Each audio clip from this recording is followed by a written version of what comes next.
Welcome here from Le Mans in France. Heute machen wir die Eröffnung mal auf Deutsch. Es ist ein mythischer Rennstrecke, ein mythischer Rennkurs hier in Le Mans. An meiner Seite ist Rolf Werner, der Geschäftsführer von der ETRA. Ja, was macht für Sie denn dieser Mythos Le Mans aus? Naja, Le Mans, Ruf wie Donnerhall, 24-Stunden-Strecke von Le Mans, zusammen mit Nürburgring, eigentlich unsere beiden größten Events im Jahr. Nürburgring aus den bekannten Gründen konnte dieses Jahr leider nicht stattfinden. Umso mehr freuen wir uns, dass wir hier sind. Ja. Wie ist denn, was bekommen Sie denn so von der Atmosphäre hier auch mit? Es sind ja ganz viele Zuschauer, wir sind ja gerade auch hierher gekommen. Draußen staut es sicher auch. Also dieser Mythos Le Mans, der lebt ja auch und die Zuschauer sind auch wieder da. Ja, und vor allen Dingen, der Vorverkauf hat vor 4 Wochen begonnen und lief anfangs schleppend und jetzt überstürzt er sich. Das heißt, man merkt, die Leute sind regelrecht durstig nach Motorsport und nach Truck Racing. Die Entwicklung ist großartig und wir freuen uns alle ein Loch im Bauch darüber. Ja, jetzt haben wir gleich das Qualifying. Wie ist denn die Situation? Wie stellt es sich für Sie im Moment dar? Es sind ja nicht mehr viele Rennen. Wie spannend ist es? Ja, sagen wir mal so, wir gehen jetzt auf die Zielgerade. Jetzt Le Mans, dann nächste Woche Jarama, 2 Wochen später Misano. Im Moment kristallisiert sich immer mehr heraus, dass Norbert Kisch mit der Startnummer 41 ein großer Favorit ist. Und ich denke, dass er auch heute beim Qualifying gut performen wird und dann noch in den Rennen, ja. Dahinter knubbelt sich dann allerdings schon. Und wir wollen mal zurückschauen auf das letzte Rennwochenende in Zolder. Da war Norbert Kisch natürlich der große Dominator, aber es gab auch noch einige andere Überraschungen. Wir schauen mal rein.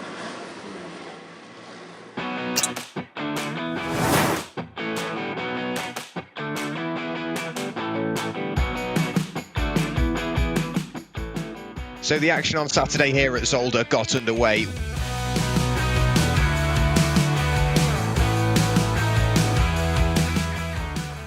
Across the line for the final time, however, it was Norbert Kisch, led from lights to flag, a brilliantly controlled race. Jochen Hahn crossed the line in second place, but due to stewards' review, that was later changed.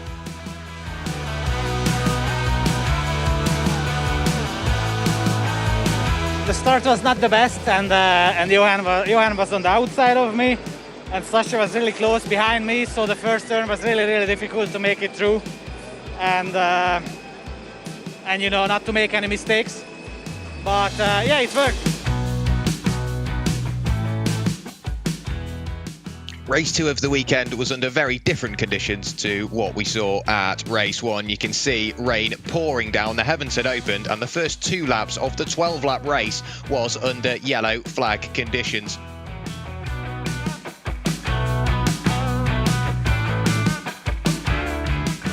But in the end, it was Adam Latchko to take top honours in race 2 of the weekend.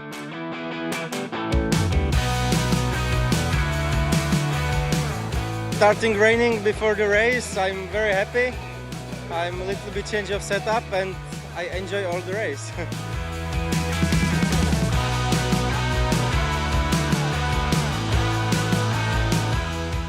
So a slightly sunnier Sunday kicked off with race 3 of the weekend.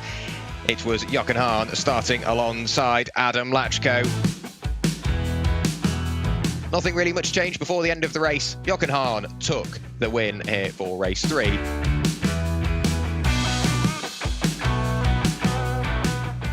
So the 4th and the final race of this weekend at Zolder got underway with Shane Brayton on pole position.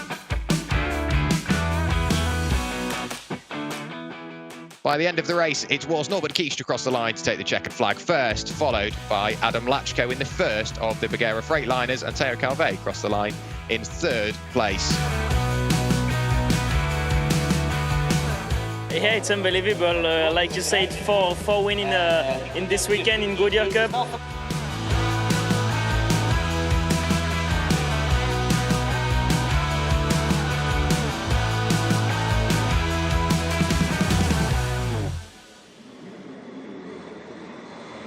So, wir sind ja hier unten in der Boxengasse und warten darauf, dass jeden Moment dann auch die Trucks hier reinkommen. Rolf Werner ist noch an meiner Seite. Das war ja ein spannendes Wochenende. in Zolder. Was erwarten Sie denn jetzt hier in Le Mans? Naja gut, wir gehen jetzt ins Qualifying, dann haben wir sehen wir mal die ersten Hinweise, wie es weitergehen wird am Wochenende, wer vorne ist. Und die üblichen Verdächtigen, Kich, der Jochen, Hahn, der Lenz und so weiter. Und dann schauen wir mal, wie es wird.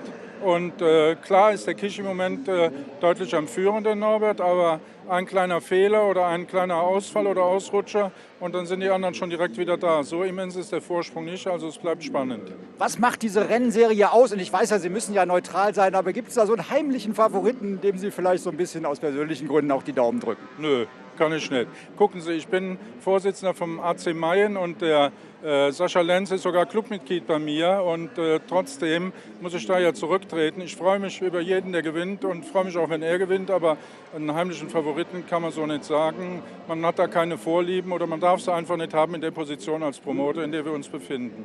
Sehr gut. Oder zumindest nicht öffentlich sagen. Rolf Ferner hat es hier sehr glaubwürdig transportiert. Wir freuen uns auf ein spannendes Qualifying. Vielen Dank, dass Sie an meiner Seite waren. Gerne. Ja, und dann geht's gleich los. Allen Zuschauern natürlich viel Spaß und die Kommentatoren Chase und Ebi.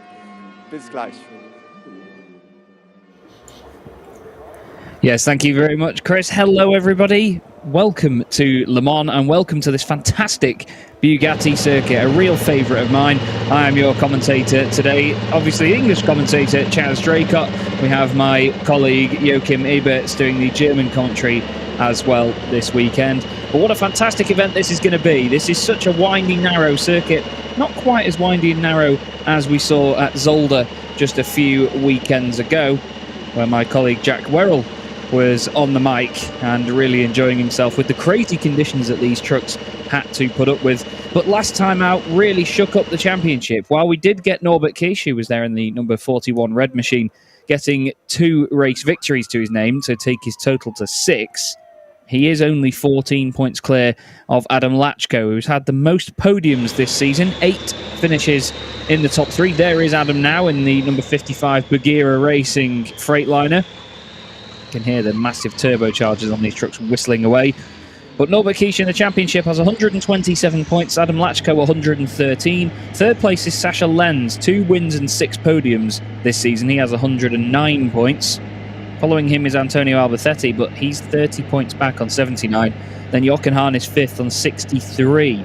So Jochen is on less than half of the points of Norbert Kisch. The 6-time champion is going to have to work very, very hard to defeat Norby, the Hungarian hero, in his MAN.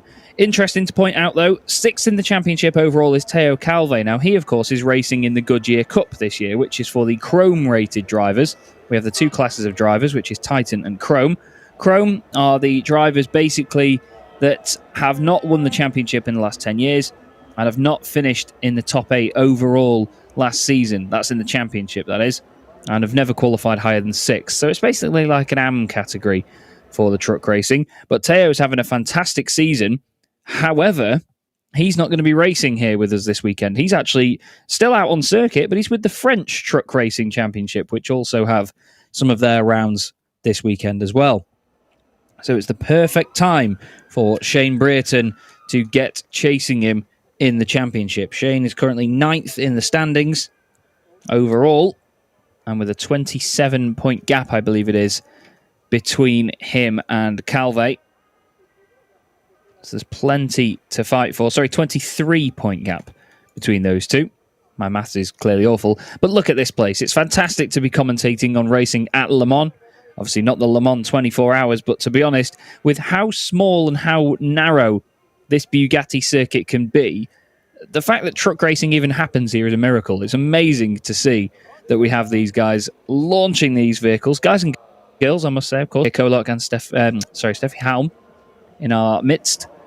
But yes, to have the trucks racing around here is a real joy. And it's great to see these fantastic vehicles accepted to so many brilliant racing circuits all around the world. It's not like we're sort of confined to lesser favoured circuits around the globe. These guys get a chance to race pretty much on some of the very best circuits in the world. Le Mans, obviously, such a fantastic and legendary heritage with its legendary 24-hour event. I'd rather be in a truck than in that, to be honest with you. There's obviously a clear power and torque difference, but still, fantastic view of the action from up there, I can imagine. So Norbert Kish leads them out, and it's going to be a 20-minute qualifying session, followed by the Super Pole session. So Super Pole is basically the top 10 go out for another qualifying session to determine who is going to be on the front row, or at least in the top 10. And you can see Adam Latchko already kicking the back end out on his Freightliner, and Antonio Albacete doing the same as well. Antonio, with 3 podiums to his name this season, has been really consistent, actually, because he's the highest placed driver in the field that hasn't had a race win this year. Jochen Hahn has got 1 race win, 2 pole positions. Andre Kurzim has a race win, which he, of course, got at Most a few weeks ago. But we still have plenty of action coming up in the FIA European Truck Racing Championship. We have this race meeting this weekend at the Bugatti circuit. Let's look at Latchko lighting up the rear end. He was great at that at Most as well. But we have this race meeting. Then we have Jarama in Spain, where my colleague Jack Werrell will be back with you on the commentary duties. And then we have the finale at Misano, which I've been told I'm flying out for, which is going to be very, very exciting. Big end of season party there, but the matter at hand is that the racing still needs to go on. The drivers still need to crack on with it. It's not quite party time yet. But Norbert Kish has been pretty unstoppable this season. 4 pole positions, 7 podiums, 6 of those are race victories. So he's been hard to beat. But the thing is, when he's not been winning the races, he's not been finishing on the podium that much. There are other drivers that have been a little bit more consistent while not winning races. So he has to keep his wits about him to make sure that he is not caught up by anybody else in the championship. We've still got trucks coming out, making their way around the circuit. And look at the way that Norbert can push this truck so hard into the final couple of corners. Very difficult to get the truck stopped into there. Make sure that he doesn't slide it on exit either. Here we are then on board with Norbert Kish, flying down the main straight into Curve Dunlop. So fast up through the right-hander. They'll be doing 100 miles an hour up through there, and then hard on the brakes. You'll see a load of steam coming off them as they pump water onto the brakes to cool it down. They carry a hell of a lot of speed through the chicane, over the crest of the hill, and then down to Virage de la Chapelle. Very tight hairpin, long right-hander, going downhill as well. So a lot of the grip is going away from you as you go down there. Now hard on the power to Virage de Musée. There's a lot of hairpins here. It's almost like a karting circuit. It goes back on itself quite a lot in this first sector. They've got a long right, then a long left, and then another long right again. But Garage Vert is basically a double apex right-hander, you should say. You can see Norbert now leaning on that first apex, lets it run to the middle of the road, clips the second apex, gets hard on the power. Can't even get my words out today. Using a bit of the runoff as well. Now, it's interesting to note that there's no markers out there, because a lot of these drivers have penalty markers on the edge of the circuits when the trucks come racing, which is a more definite sort of outline of the track limits, really, rather than say you're allowed to use the runoff, except if you hit those markers, it's a black or white answer of, have you gone too far off the track limits, yes or no. Into the S-bend he goes then. Second to last. It's so difficult to carry the pace. There's one of those penalty markers that you'll see. Hard on the power. Using a bit of the road on the left-hand side. Now look at how tight it gets here as he comes into the latter part of what is the Ford chicane on the 24-hour layout. Across the line goes Norbert Kish. 2 minutes 5.5 for him. Latchko 2.4 seconds off on his first time. But what we've seen a lot this season from Norbert is that he can just pile in a very fast first qualifying time, and then that'll be it, and he can chill for the rest of the session. and wait to see what everyone else can do to try and beat him. Jochen Hahn goes 1.4 seconds off in third. And it's Steffi Halm now faster than Latchko. Albacete is currently second fastest at the moment. There's Jamie Anderson in the number 33 truck. Of course, a driver that made his debut last time out at Zolder was Louis Rikwenko, who joins us once again for some more racing. He's in the number 64 truck. He's basically teamed up with Antonio Albacete. The two of them very experienced Spanish racing drivers. They've done pretty much everything there is to do. GT cars, touring cars. And now they've turned their hands to trucks. Louis Rikwenko has been racing them since 2018. And they do look like very fun machines to master. This is Adam Latchko, currently second in the championship. Like I've said, the most podiums out of anybody this season. He took his first race win of the season at Zolder. Or sorry, another race win at Zolder. He's had a very, very good time of it as Adam Latchko. He's thoroughly hoping for a championship this year. He's certainly one of the drivers that is always, always up there, challenging Norbert Kish, challenging Jochen Hahn in that beautiful Iveco S-Way. Norbert, of course, running a lot of aerodynamics on the front of that MAN now. They've tried that sort of honeycomb cutout from a few weeks ago to help a bit more air go through the front of the truck. And from what they were saying, it's working. The times certainly suggest that it is as well. Now, this is normal. In case you're wondering why they're going so slowly, basically the trucks have a very narrow window of operating temperatures. So they will do a very fast lap and then just have a cool-down lap for a moment. Some of them will go straight into the pits and that'll be the end of their session. But some of them will go back out and carry on and chuck it in again. So Norbert Kish comes in. So too does Latchko. And so too, I think, does Jochen Hahn as well. So a number of these drivers pretty confident that they'll stay at the top of the standings and stay inside the top 10. Sasha Lenz second fastest at the moment, ahead of Albacete. It's off Norbert Kish. Now somebody does continue and go through. I think Luke Garrett is one of them. Jamie Anderson also going through. There goes Jamie in the background.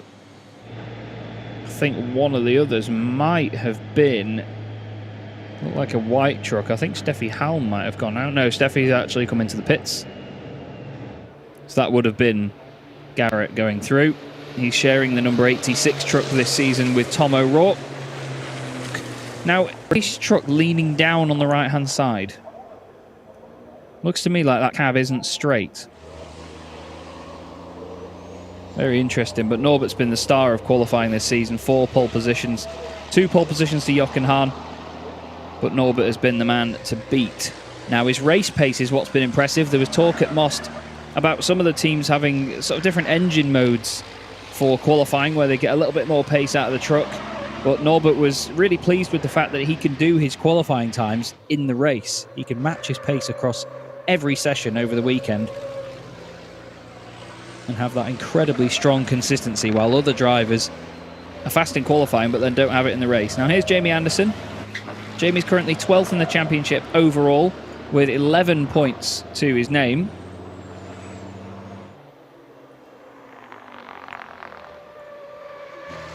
And at the moment in qualifying, he is on the brink. He's in 10th position, 3.7 seconds off at the moment. In the Goodyear Cup, he's on 93 points, whereas Shane Brayton, fellow Brit, just ahead of him, is on 132. Teo Calvei on 155 points. So Teo with that very convincing lead. And Luke Garrett has had his time deleted for track limits, unfortunately. So he's going to have to put some work in to get that back. You can see the front end of that MAN not quite looking as potent as Norbert's. Now look at this. That is, I believe, Antonio Albacete's truck. And either that man is jet washing something, or whichever tank that was is leaking everywhere out of the side of the truck.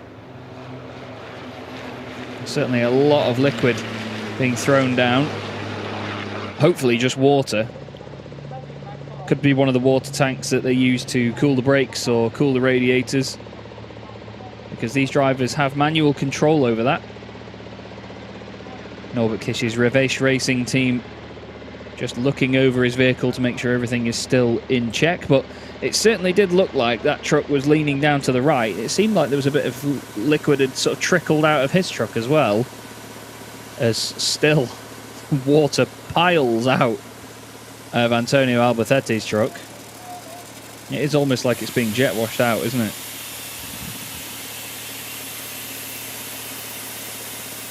And yes, as expected, I've just had it confirmed as well by Martin. It's for reducing the weight of the truck, basically. They know he's not going to need that much water, so they're just taking some of it out to try and help the balance as well. Now, sometimes you would think that having a lot of the weight over the rear end would really help these trucks, but according to the official rules in the championship, the minimum weight of these trucks is 5.3 tons. And over 3 tons of that need to be measured at the front wheels. 3,150 kilos to be exact. So some of them have to get the balance absolutely spot on. I've been told René Reiner will not participate in qualifying in race 1 due to a penalty from the previous races at Zolder. Heinrich Clemens Hecker has broken a rear spring, so can't take part in qualifying, unfortunately. So we are 2 trucks down for that. It's a shame that René Reiner won't get the chance to take part. Here is Luke Garrett in the number 86 truck, the MV Commercial Truck Racing team. He is currently in 12th position on a 2 minutes 8.6, and his last lap was a 2 minutes 8.9. But look at the speed these things carry up through Dunlop Curve, hard onto the brakes into the chicane. They really are a sight to behold as they go over the bridge. Over the bridge? Hopefully not over the bridge. Go under the bridge, over the crest. The legendary Dunlop Bridge, of which there used to be a lot more around the world. There was a famous Dunlop Bridge at Donington Park here in the UK, which is unfortunately no more. It's a real shame. It's great to see the one here still standing at Le Mans. Now it looks like these guys are locking up a lot as they go into the corners, but that's just steam cooling them down. And I believe Chris has somebody from the number 33 team, Jamie Anderson's team. No, it's from Antonio Albacete, the 23, chief engineer. Yeah, it's Tim Frost. So we saw that you drained a lot of water. Can you explain what was the reason? Yeah, so basically in one of the first races we did in the year, we only put a low volume in because we thought we were safe for the Super Pole, and then we had a few mistakes in the laps. I think it was in Most or somewhere. And then by the end of the Super Pole, which we managed just to get into, we ran out of water, so we did 1 lap with no water in the end. So we always fill the water completely for safety, and then once we know we are safe into Super Pole, we then empty the 100 litres of water because it makes no sense to carry weight for no reason. So from this side, it's only for a safety thing. So okay, and what is the plan right now? We see Antonio is quite relaxed. Will he go out again? Yeah, sure. So if nobody improves their current time, we are safe with the time for Super Pole. So we will just sit here, make sure that the tyres are kept cold, because they only have an optimum of 2 or 3 laps. So we don't want to run unnecessarily. So now, like I say, it's safe for Super Pole, then we keep the tyres for the Super Pole. And it's only possible to go fast or really fast for 2 laps on these tyres, and then the performance drops only because of the weight of the vehicle. So this is why all the fast drivers, they only make the first lap, come in, rest and wait for the next session. What do you expect for the weekend? I know Antonio is very fast on this course. Yeah. You never know what happens in turn 1, huh? But normally we improve every weekend, so we hope top 3 should be possible.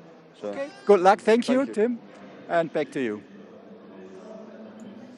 Yeah, nicely said though by Tim. You know, you never know what can happen in turn one. But thank you for that insight there, Chris. And I was just saying then in the background how fantastic it is. I love truck racing for things like that because it's so raw.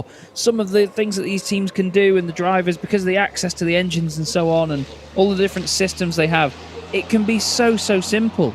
Just literally opening a tap to let the water out just to make it lighter for the latter session. It just seems like such a simple trick, but I know that not everybody will do it, and hopefully not everyone will do that, because Louis Requenco just having a bit of a moment there into the left-hander. He's quite new to truck racing still, but he's doing well in his number 64 MAN. The truck certainly looks very brand new, doesn't it? Not too much going on livery-wise, but it certainly is a very contrasty livery. Certainly catches the eye. And let's hope that it's still that clean by the end of the weekend. He had his first run out this season at Zolder a few weeks ago, but as mentioned before, he's very experienced, has a wealth of racing experience in other vehicles, and not as many holes on the front of his truck, as daft as that sounds to say. There's not as many sort of cutouts or other parts of the truck that have been sort of ground away or had patterns cut into them to help the airflow. It's a lot of downforce on the front of that truck, or as much as you can get downforce wise in trucks. Only the necessary holes to cool the engine. Obviously the engine pretty much underneath the cab in these things and a little bit further back. And we have another interview with Chris with somebody from Adam Latchko's team.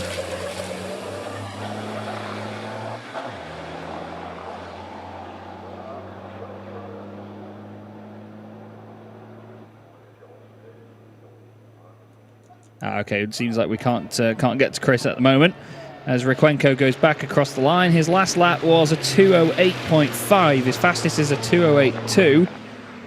So unfortunately that mistake costing him a couple of tenths. And okay, we're back with Adam Latchko now. Chris is there with him. Yeah, Adam Latchko, there's a big gap. That was not your best round. What happened on the course? We tried something on the first quali, and now we change back, and I hope it's coming a better time. Could you explain what you changed now? What you tried to improve? We try something with the front axle, and now we will see if it's happened good or not. Okay. What is the weather forecast? You're the rain specialist, but the weather looks quite good, but there's some expectation of rain. I think it doesn't matter, because everybody have the same condition, and we must fight on the condition what we have. Okay, Adam, thank you. Back to you. Yeah, it's a very interesting circuit here because it is very start-stop. It's not the most flowing circuit for these machines. You have to carry a lot of speed through a lot of these corners, so you're going to see drivers making tiny adjustments here and there just on the brakes. The body language of the trucks will be very lively. They will move around quite a lot. But still, fantastic to be here on this Bugatti circuit. A circuit that has always provided very entertaining racing in the FIA European Truck Racing Championship. Here's Jamie Anderson and Luke Garrett flying out of the final couple of corners. And just checking the times, Anderson has moved up to 9th place now, 2.3 seconds off the top spot, but still, he's inside the top 10. Now Adam Latchko is in 10th. If he drops one more position, he will not make it to Superpole, and he will be out. It's very close though, as you can see, from Steffi Halm in 6th place all the way down to Latchko. There's only 0.4 of a second, but then north of that, it's 2 seconds between Norbert Kisch and Steffi Halm. Using all of the road, and there goes one of the penalty markers. I hope they've got some spare ones. I'm sure they have. But he sends one of them absolutely flying, and Jamie will know that that lap now will be invalidated. That's absolutely gutting for Jamie, because that would have been his last chance to improve further. He knows that Adam Latchko's not going back out there, so I think it just now relies on whether Luke Garrett's had a good start to his lap, but it seems like he's backed off as well. So that is going to be the end of the first qualifying session. And then, as mentioned, the top 10 will now go out in the order that they just finished in. and have their Super Pole session. I really love what Alberthetti's team were doing earlier, though, letting the water out because they know that they're going to get into Super Pole. They were very, very confident. And now the truck's going to be lighter. Can he go even quicker and improve somewhere along the lines of those 1.2 seconds back from Norbert Kish? But a 2 minutes 5.5. A very strong lap time indeed by Norby. He's going to be going for his 5th pole position of the season. Now, don't forget, we have 2 qualifying sessions each weekend. We have 4 races every weekend. We have a reverse grid for the second race on each day, but then we reset everything and qualify again on the Sunday. And we can have a word, actually, with Teo Calvei, very interestingly, who's not racing with us this weekend, but with the French Truck Racing Championship. Yeah, Teo, last racing weekend in Zolder, you have been the big hero for wins, but why we don't see you this weekend? Yeah, I'm not racing in the European Championship this weekend because there is the French Championship at the same time. And, I battle for the title in French Championship, and this weekend I can be champion, French champion. So that's a good opportunity, and I put a joker on the European Championship. This weekend I lose a lot of points in the Goodyear Cup and in the General. But it's okay. I think it's better for me to be French champion, to try to be French champion. Like this, after the next year or something like that, I can concentrate 100% in European Championship. Last time we spoke, you told us that you have a very difficult task ahead. Did you succeed, and can you tell us what was the task? Yeah, I had my final exam this week. It was really hard for me because just after Zolder, I took a plane on the Sunday night, and the Monday morning I had the exam. But I valid everything, so I'm very, very happy. And now I can concentrate 100% on truck racing, and that's really nice. So exams and now French champion? Yeah, and I think it will be a perfect week. Theo, thank you very much. Back to you. Stuff. Really, really top guy is Teo Calvei, and very, very deserving of the successes that he's having as well. Well done on his exams, and yes, to be honest, the fact that he's fighting for the French Championship title is understandable in terms of his priorities. I did wonder whether he was going to try and go for the Goodyear Cup this weekend, or have his championship hopes dashed in the other title by not racing it, but obviously he has to go for one or the other. There is the penalty markers that we saw earlier on, one of them getting absolutely sent flying. You can see the size of them as well, though. They look like just normal tiny bollards when they're at the side of the road, but when you see a marshal carrying them, you realise just how big they are. They are massive, massive bits of kit for these trucks to knock over as easily as they do. But now, the slight calm before the storm of Super Pole, where we'll get our top 10. Norbert Kish, Sascha Lenz, Antonio Alberthetti, Jochen Hahn, Stefan Faas, Steffi Halm, Andre Kurzim, Shane Brayton, Jamie Anderson and Adam Latchko, all going back out to try and improve their times and, of course, set a separate time to get into the top 10. So everybody from them downwards at the moment has been determined, and we'll get the top 10 sorted out in just a moment. Great to have a continuous number of fans around the circuits on weekends like this. They really do make and break the championship sometimes, don't they, fans? But they certainly make it here in the FIA ETRC. It's one truck family, as the hashtag reigns true. And of course our marshals as well, who we must always thank. Without them, we would not be able to go racing. And they do everything they can to make sure that a race meeting runs smoothly and on time, as do all of our timekeepers and officials behind the scenes. But now you can see trucks making their way down the pit lane.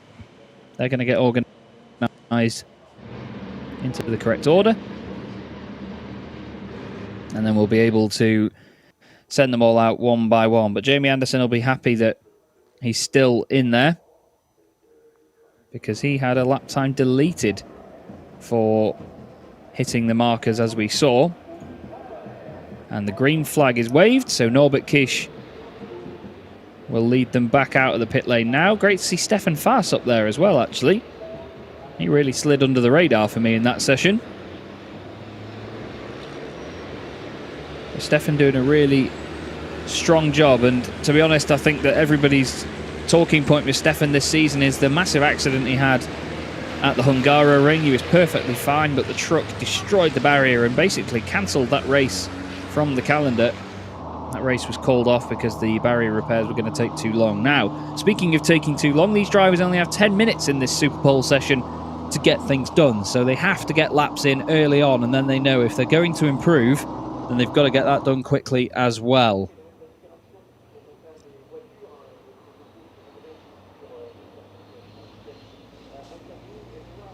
You can see this beautiful field filtering their way through the long right-hander down the hill, Virage de la Chapelle. And Norbert Kish, with all of the clear road in front of him, is just going to make sure everything's at the right temperature before absolutely sending it as he does.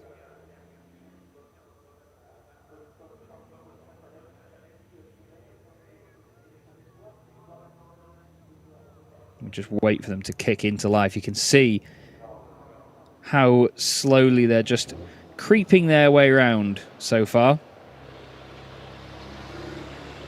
This is literally a sighting lap just to make sure everything's working as intended.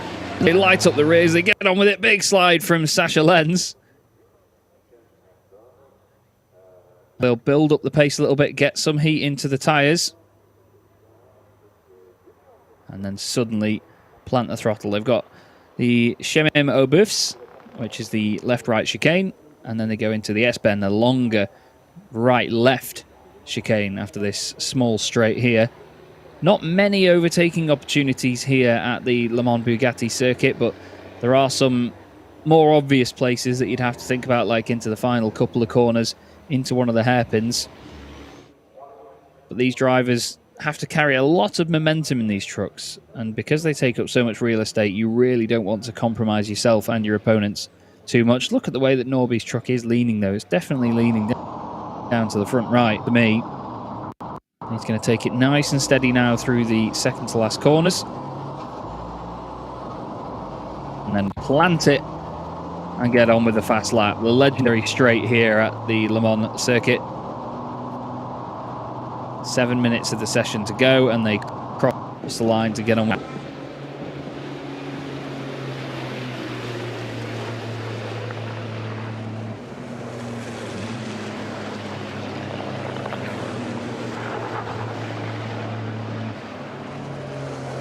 Speed they carry through that chicane, it still amazes me now.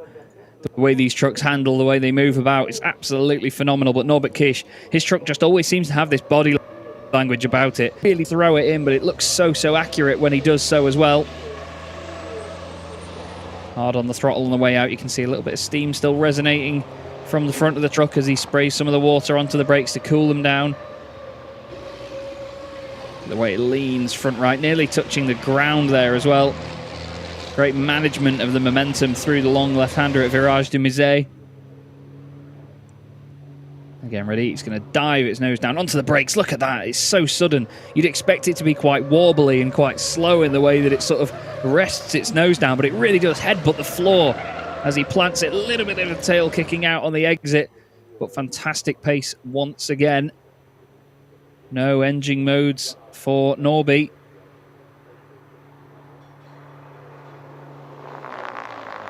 Hard onto the brakes again. The great, amazing, iconic noise of the curbs rattling below a huge tyre. And hard on the power again. Look at the acceleration of these trucks. Nearly 1,200 horsepower, or around 1,200 horsepower in these. 5,500 Newton meters of torque.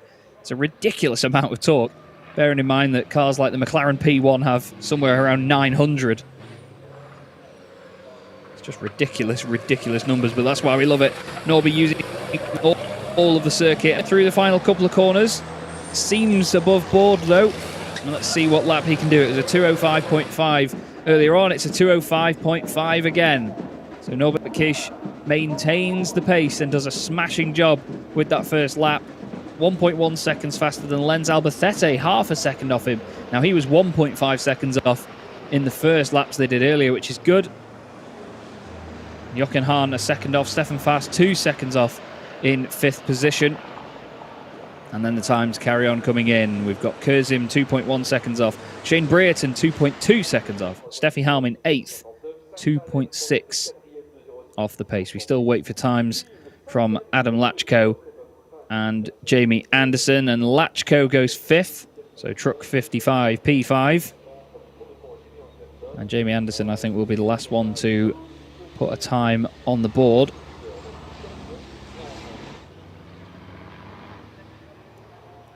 Well, I think he might have just completed an outlap, you know. I thought his lap wasn't counted because it doesn't seem to be showing up on the board. Although it did say that his last lap was 5 minutes 44 seconds, so a really long outlap. It's just taken a while to get out there. So Anderson might have to try and make his way through the traffic here, which could be interesting. Now, don't expect these guys to go back into the pits. Some of them might go back in and just sit there, but others, I think, will probably try and give it another go. A few of them are very close. Antonio Albacete, second at the moment. He's very close indeed. Half a second isn't much. All that is just carrying a little bit more speed on corner and still tidying the rest of the lap up, and he could be right up there with Norbert Kish. Now, they are basically the same trucks, those MANs. You can see how different they do look, though. The way that the team manages the bodywork and makes their own little modifications to it on that chassis makes all the difference. And they do look completely different, don't they? Sasha Lenz, 4th at the moment. He's just there in the black and bright green machine. Sasha Lenz, of course, the SL Truck Sport driver. There's a detailed look at the front end of Norbert Kisch's truck. You can see that wonderful cutout pattern that they've got. It's quite evil almost. It's like they've cut these evil eyes out of the front of the truck. But he's going to go for it again, is Norby.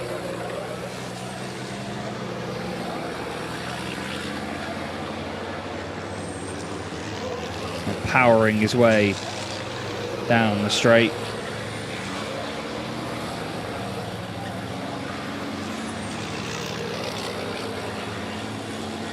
Look at the amazing field we have here. Bright and colourful field as well. Very enjoyable to watch. There's Andre Kurzim, not seen too much of him yet. And there, the number 17 of Shane Brayton. A lot of work to do this weekend for Shane to try and catch up with Teo Calvei in the Goodyear Cup for the chrome-rated drivers. On board now with Jamie Anderson. Again, look at the speed at the end of the straight here.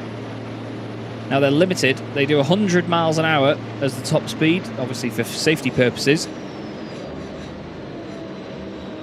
Look at how quickly they can slow it and get it turned one way, then the other, up through the right, over the crest of the hill.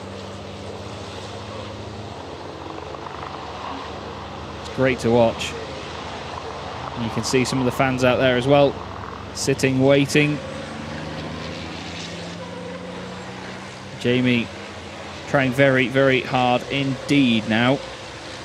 He is currently 10th. He had some traffic and some issues on his first lap. 19 seconds off, 2 minutes 25.1.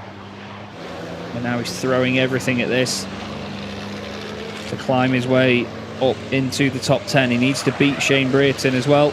Although the highest placed chrome driver at the moment is Stefan Fast in 6th.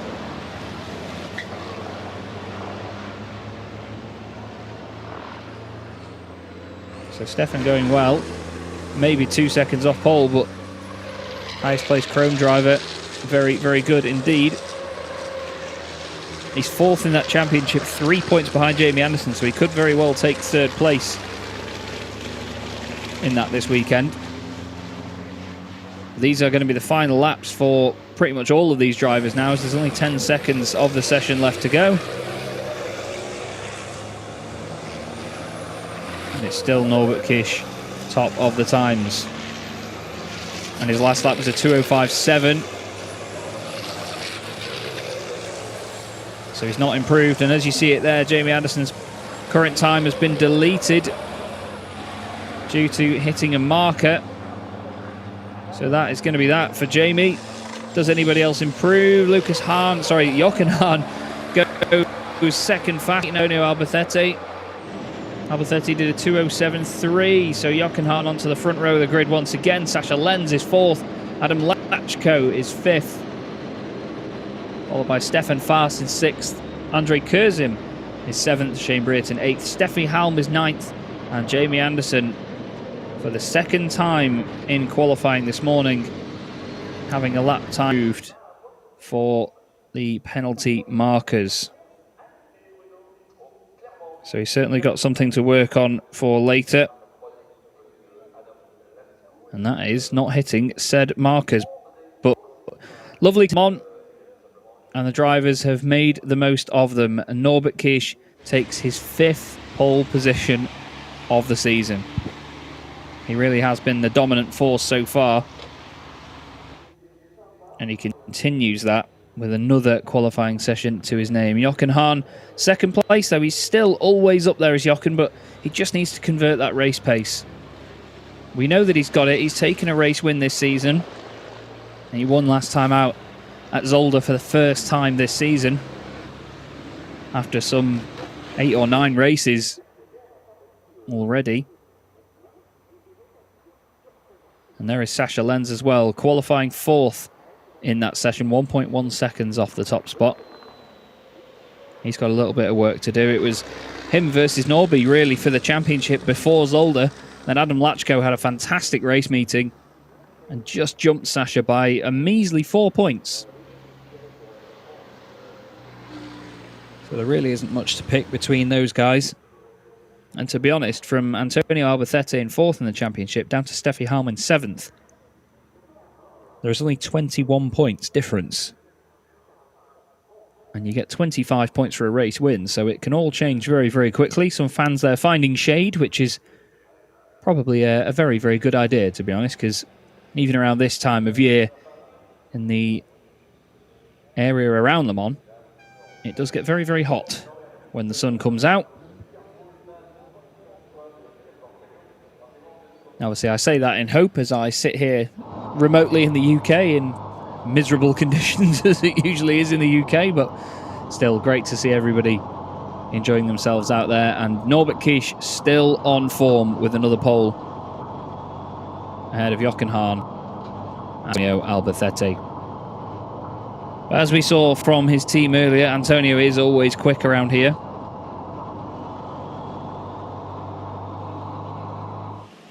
So we'll have to see whether he can convert that and take his first race win of the season. He's got 3 podiums so far this year, but no race wins yet. Now, I've just had news come through that trucks 41 and 30, which is Norbert Kish and Sasha Lenz, are both under investigation. So that is intriguing. I'm not sure what for yet, but we will find out. You just had a quick, brief look there at the paddock as well. Now, the paddock alone for the European Truck Racing Championship is big, as you can imagine. These things are humongous machines. Their awnings and the trucks that even bring them here are massive. But the fact that we still have the French Truck Racing Championship sharing the paddock with us this weekend as well drills home how big the paddock is and how much space there is as well. Because there are a lot of trucks in the French Truck Racing Championship. There's another penalty marker being put to bed. And the marshal not in too much of a rush because there's a lot of clean-up time is sort of accounted for after these sessions.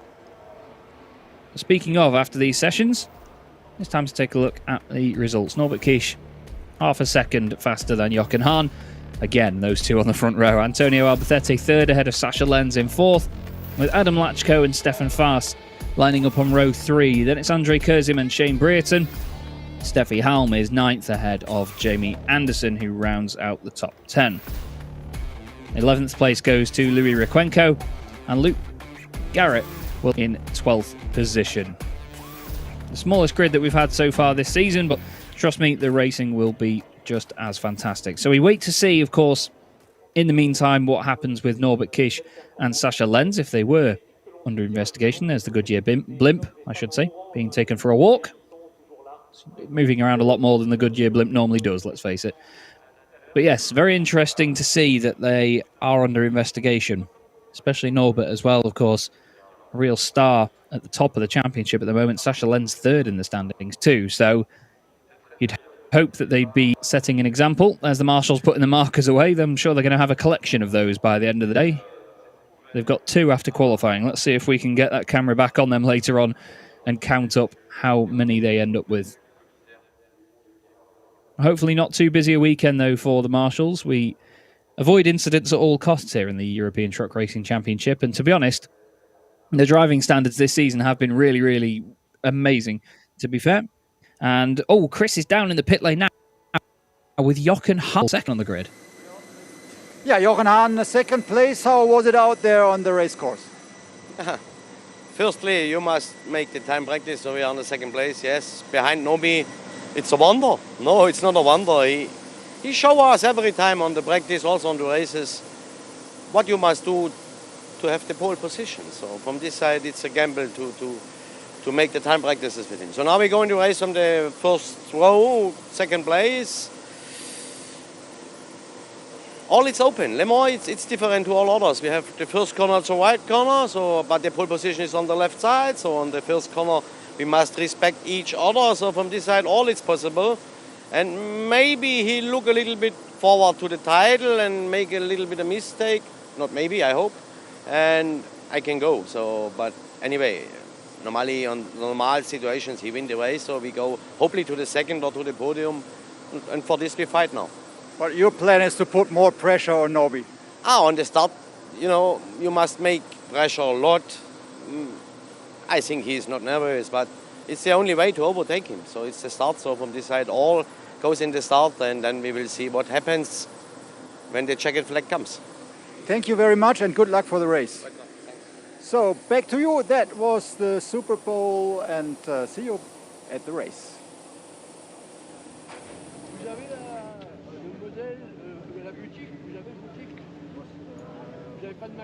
Yes, indeed. Jochen Hahn, though, I mean, what a fantastic compliment that is, though. If you were Norbert Kish there watching that interview back later, for Jochen to say normally he wins the races, that is a big, big compliment indeed. But that is the first session of the weekend, the first qualifying session done for the weekend. We will see you very, very soon for race 1 from the Le Mans Bugatti circuit in the FIA European Truck Racing Championship.